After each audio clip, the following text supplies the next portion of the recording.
Buenos días, mi nombre es Renzo Sánchez y yo voy a hablarle un poco sobre lo que es el diseño de circuitos lógicos secuenciales. El primer título que tenemos es la caracterización de los circuitos lógicos secuenciales. Como primer punto tenemos la necesidad de memoria en los circuitos lógicos.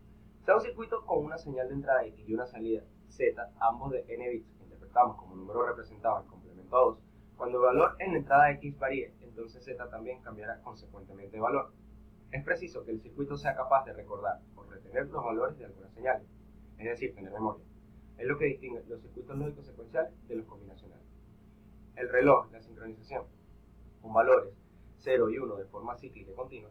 El reloj es una señal que sirve para determinar los instantes en que un circuito secuencial ve el valor de las señales, o es sensible, y responde en consecuencia. Esta tarea que lleva a cabo la señal del reloj se llama sincronización de circuito. CLK deriva del inglés clock. El ciclo de reloj. Los instantes en que la señal del reloj pasa de 0 a 1 se llaman flancos ascendentes. El intervalo que hay entre un flanco ascendente y el siguiente se llama ciclo o ciclo de reloj. Frecuencia de reloj. Es la inversa del periodo, es decir, es el número de ciclos de reloj que ocurren durante un segundo. Se mide en hercios. Sincronización por flanco ascendente. Establece que los dispositivos secuenciales de un circuito serán sensibles a los valores de la señal en los instantes de los flancos ascendentes. Otra forma de sincronización es por nivel 0, nivel 1 y por flanco descendente. Tenemos como siguiente título el biestable D, como el primer punto, acá también, biestable D. Son los dispositivos de memoria más elementales, permiten guardar un bit de información, tienen dos salidas, Q y Q'. Se dice que Q es el valor que guarda el biestable en cada momento, o el valor almacenado en el biestable, y Q' es su negación. Tiene una entrada de reloj por ser un dispositivo secuencial. El símbolo que tenemos acá significa flanco ascendente del reloj y el más significa el valor que tomará la señal al producirse el próximo flanco ascendente del reloj. La salida Q toma el valor que hay en la entrada D en cada flanco ascendente del reloj. Durante el resto del ciclo, el valor de Q no cambia. Las entradas asíncronas. Las entradas asíncronas de un biestable permiten modificar su valor de forma instantánea, de forma independiente del valor de la señal del reloj y de las entradas D y load. Se dice que las entradas síncronas tienen más prioridad que el resto de las entradas. La R, del inglés reset, en el momento en que se pone a 1, el biestable se pondrá en 0. Y S, del inglés set, en el momento en que se pone en 1, el biestable se pondrá en 1.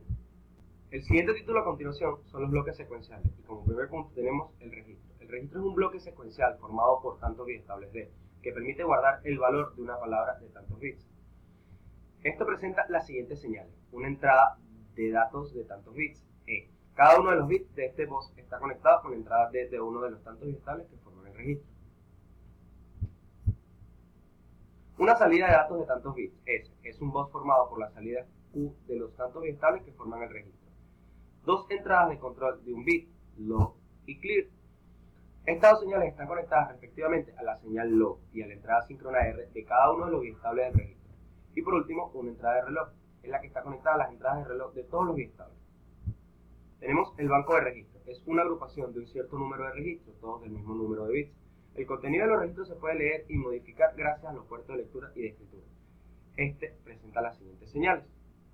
Una entrada de selección de lectura, SL de M bits.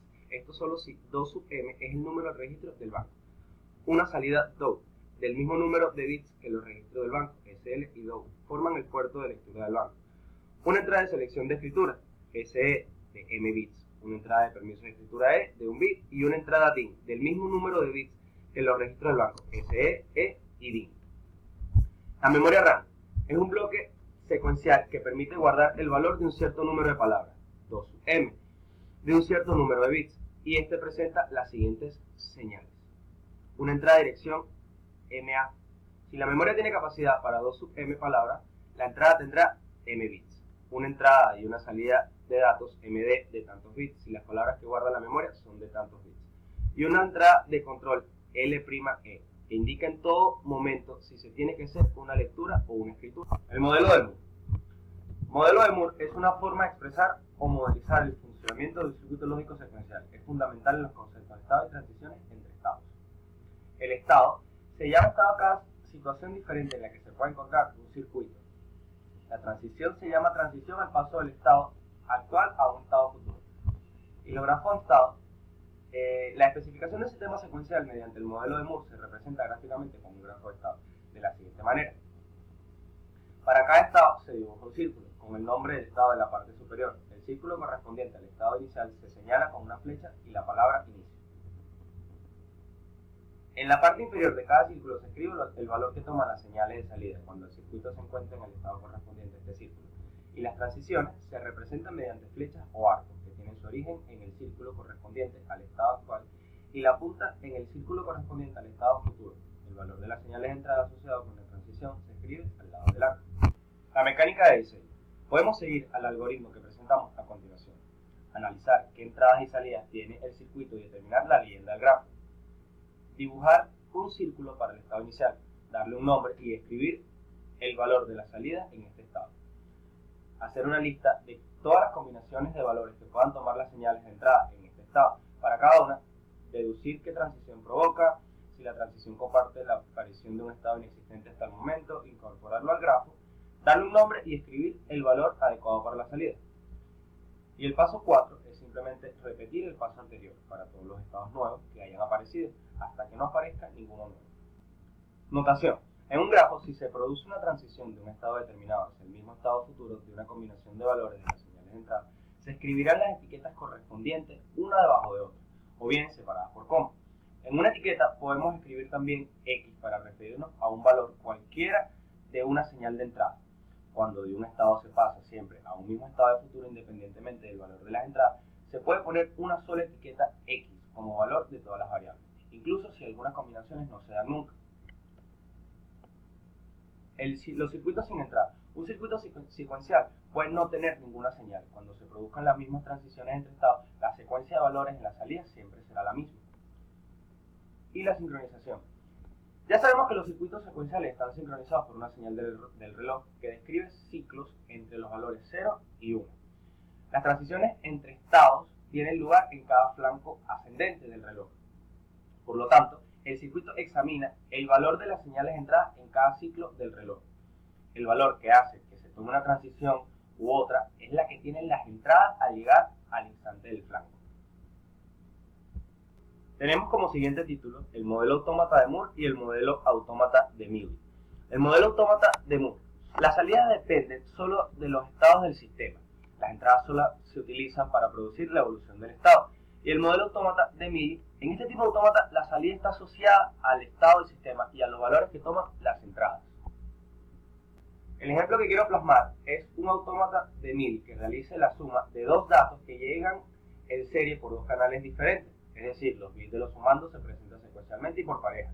Primero se presentan los bits de menor peso de ambos sumandos. El sumador los suma, obviamente, y obtiene el bit de menor peso del resultado y toma nota del acarreo, sumando a continuación los siguientes bits y el acarreo y así sucesivamente. El resultado se va presentando a la salida en serie a medida que se va generando. Ok, comenzaremos planteando la tabla de verdad del sumador de un bit con acarreo. En ella hemos denominado x sub 0 y x sub 1 a los sumadores y es el resultado, que es la suma.